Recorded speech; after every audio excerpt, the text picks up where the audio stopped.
members, pero nakikita natin na ang napakahalagang kabahagi sila ng society, ng lipunan ng Mindanao, at saka lalo na yung sa mga Muslim community natin.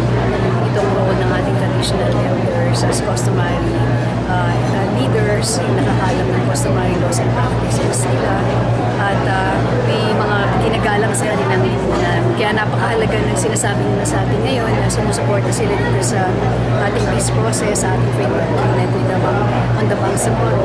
At yung suporta na yan ay kailangan talaga natin dahil sila ang nando sa kanilang mga communities at saka sila yung ginagalang ng mga tao.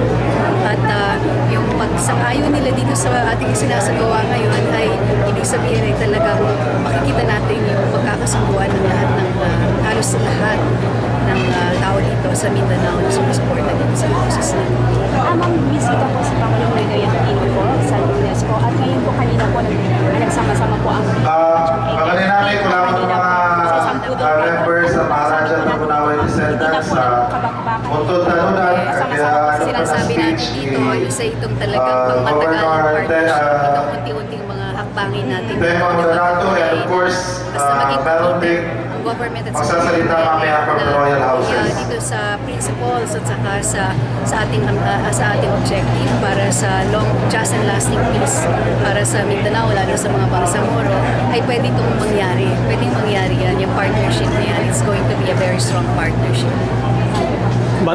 Madam Chair, tuloy-tuloy na ba ito yung usapang pagkapayawa? Tuloy-tuloy na to ang next Ladies and gentlemen, let us welcome the Honorable Governor of the Province of Sultan Kudarat, Governor Suharto Ten Mangudalat. Pagkamat nakita nyo naman, meron na rin tayong implementation na Thank you so isinasagawa much. ngayon. Ang porsyento, ma'am, malaking porsyento na ito na magtagumpay na ito? Nasa umpisa pa lang tayo, di ba? Pero kung maganda yung nakikita natin, kaya ang sasabi talaga natin na tuloy-tuloy na itong magandang inumpisahan natin. Parang maganda eh.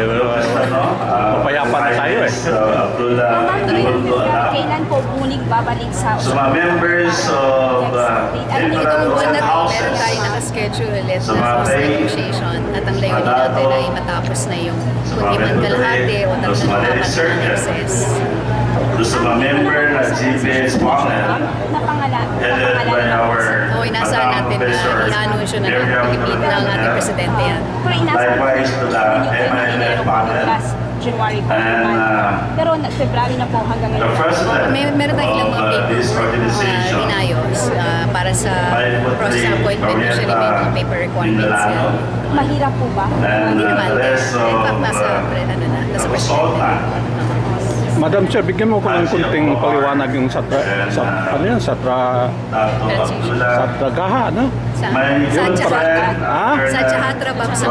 Sa Chahatra. Isa itong initiative na ito Salamat naman ng mga partnership ng government Asya, at MILF na ipadama sa communities nila na matagal na hindi na nakinamang sa services ng government o matagal na nakahiwalay sa ating lipunan na itong ating usapan ay meron talagang benepisyo isang bahagi na para sa tayo lahat. po ngayon Salamat. ay magkasama Ma'am, paano